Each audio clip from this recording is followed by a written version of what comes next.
Collector મોદીની બદલી કે સસ્પેન્શન પાકું? કોણે કર્યો ભ્રષ્ટાચાર અથવા કોણે માંગી લાંચ? નમસ્કાર દર્શક મિત્રો, બેનિફિટ ન્યૂઝમાં આપનું સ્વાગત છે. હું છું હરેશ ઝાલા.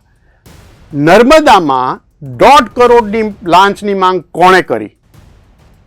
સેટલમેન્ટ કેટલામાં થયું? કોણે ઉજાગર કર્યું?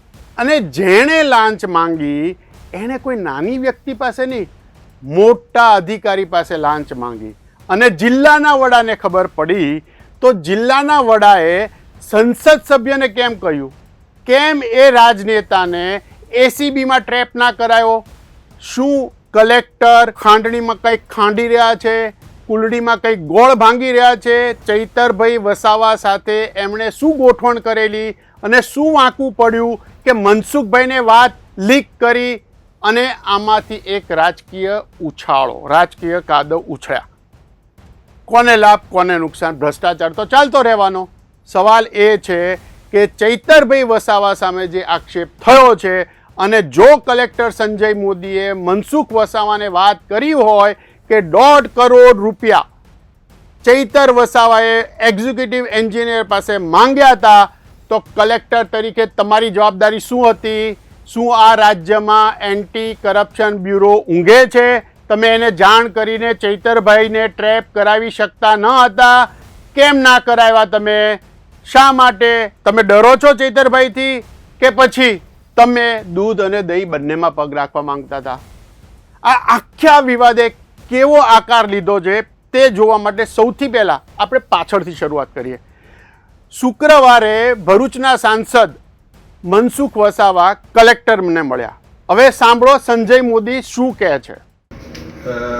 જે માનનીય સંસદ સભ્યશ્રીએ કીધું એ પ્રમાણે હેલીપેડ પર અમારે વાત થઈ હતી અને એ એક્ઝિક્યુટિવ એન્જિનિયર સ્ટેટ જે છે એના મારફત આ વાત જણાવી હતી. અને આ મુદ્દે જે ડીડીયાપાડા ધારાસભ્યશ્રીએ જે આવેદન આપ્યું છે એની મેં તપાસ પણ સોંપી દીધી છે અને એ વાત મેં હેલીપેડ પર કીધી હતી. એમને જે એમના લેટરમાં કીધું કે અહીંયા કાર્યાલયમાં મારી ચેમ્બરમાં વાત કરી, તો એ વાત ખોટી છે. પણ હેલીપેડ પર આ વાત થયેલી અને આવી રીતના રૂપિયાની માંગણી થઈ છે એ પણ ત્યાં હેલીપેડ પર થયેલી. અને બીજું કે એ સીધી મારી સાથે એમને ટોક નથી કરી, પણ એક્ઝિક્યુટિવ એન્જિનિયરને મારફત, કોન્ટ્રાક્ટરો મારફત આ માંગણી કરી છે. એ વાત મારે અન્ય સંસદ સભ્યશ્રી જોડે થઈ હતી. સંજય મોદીના આ ખુલાસા પછી મનસુખભાઈએ બહાર આવીને માધ્યમોને એવું કીધું કે શા માટે એમણે આ સ્પષ્ટતાઓ કરાવી પડી. કારણ કે એમના ઉપર ડાઘ લાગ્યા હતા કે મનસુખભાઈ ખોટું બોલે છે.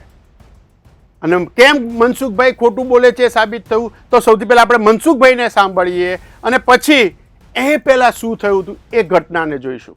સાબિત થયું તો આજે મેં આ બધી જ બાબતને લઈને આજે તમને સમક્ષ વાત કરું. પત્ર લિખિતમાં પણ કલેક્ટરને આપ્યા, આખી હિસ્ટ્રી A to Z સુધીની આખી વાત કરી છે મેં.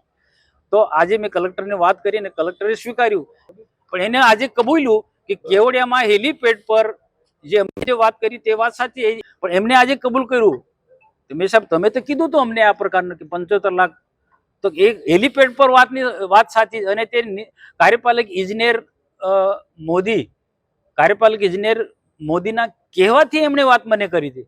મનસુખભાઈએ આ ખુલાસો એટલા માટે કરવો પડ્યો કે ચૈતરભાઈ કલેક્ટર પાસે પહોંચી ગયા અને ચૈતર વસાવા સામે કેમેરાની હાજરીમાં કલેક્ટર સંજય મોદીએ એવું કહી દીધું કે મનસુખભાઈએ જે આક્ષેપ કરેલા એવું કંઈ છે જ નહીં, બધું ખોટું છે. સવાલ એ આવે છે કે આ ઘટના કેવી રીતે ઘટી? તો ચૈતરભાઈ અને કલેક્ટર સંજય મોદી વચ્ચે શું સંવાદ થયો એ જોઈ લઈએ. સાહેબ, આપ જિલ્લાના વહીવટી વડા છો ને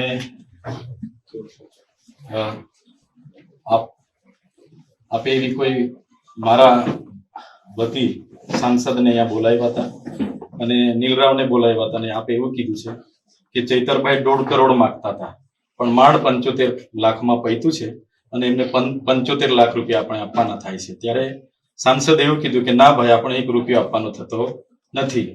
એમ કરીને સાંસદે 2 આટા પ્રેસ વાર્તા કરી છે. હવે મેં બી ધારાસભ્ય છું સાહેબ. સાંસદ તમારું નામ લઈને એવું કહે છે કે મને કલેક્ટરે ત્યાં બોલાવીને કીધા હતા, તમે કલેક્ટરને પૂછી લો. એટલે અમે પૂછવા સાહેબ મેં ક્યારે તમારી પાસે 75 લાખ રૂપિયાની માંગણી કરી? આ વાત જ ખોટી ખોટી વાત છે ને? હા બસ 75 લાખ રૂપિયાની માંગણી કરી. આ વાત જ ખોટી વાત છે ને? હા બસ. આ આખી ઘટના શરૂ થઈ છે નવેમ્બર મહિનાથી. નવેમ્બર મહિનામાં ડેડિયાપાડામાં એક મોટો આદિવાસી ગૌરવ દિવસ ઉજવાય છે, જેમાં દેશના વડાપ્રધાન નરેન્દ્ર મોદી આવે છે. એ કાર્યક્રમ પત્યા પછી સંકલન સમિતિની બેઠકમાં ચૈતરભાઈ વસાવા કેટલાક આંકડા લઈ આવ્યા. એમાં એ આંકડા આંખ ખોલનારા હતા. શું હતા? કે આ કાર્યક્રમ માટે ₹2 કરોડના ખર્ચે મોબાઈલ ટોયલેટ લાવ્યા, ₹2 કરોડના સમોસા ખવડાવ્યા, 2 કરોડનો ડોમ બાંધ્યો, 2 કરોડનો મંડપ બનાવ્યો. આ આક્ષેપોના પગલે મનસુખભાઈ વસાવાએ થોડા પત્તા ખોલ્યા અને એમણે સીધો આક્ષેપ કરી દીધો કે ચૈતર વસાવાએ નર્મદા જિલ્લાના માર્ગ અને મકાન એક્ઝિક્યુટિવ એન્જિનિયર પાસેથી ₹1.5 કરોડની માંગણી કરી હતી, એવું નર્મદાના કલેક્ટર સંજય મોદીએ એમને કહ્યું હતું. સવાલ એ છે કે અગર ભ્રષ્ટાચાર થાય છે, સવાલ એ છે કે અગર વિકાસના ફંડના પૈસા સરકારી કાર્યક્રમમાં વપરાય છે તો આ બંને અટકવું જોઈએ, જે નથી થયું. રાજકીય વિવાદ, રાજકીય આક્ષેપ પ્રતિ આક્ષેપ, આમાં પ્રજાને શું લાભ થવાનો કે થશે? કલેક્ટર તરીકે સંજય મોદીની જવાબદારી હતી કે જે દિવસે માર્ગ અને મકાન વિભાગના એક્ઝિક્યુટિવ એન્જિનિયર એમને કીધું કે ચૈતરભાઈએ 1.5 કરોડ માંગ્યા છે, એમની પહેલી ફરજ હતી કે રાજ્યના અતિ વિશેષ અથવા તો સ્પેશિયલ ડાયરેક્ટર એન્ટી કરપ્શન બ્યુરોને જાણ કરવી, માર્ગ અને મકાન એક્ઝિક્યુટિવ અથવા કોન્ટ્રાક્ટર થ્રુ એક ટ્રેપ ગોઠવી અને ચૈતરભાઈ ખરેખર જો કરપ્ટ હોય, ખરેખર લાંચ માંગી હોય તો એમને રેડ હેન્ડ પકડવાના હતા, જે નથી કર્યું. કલેક્ટર એમની ફરજ ચૂક્યા.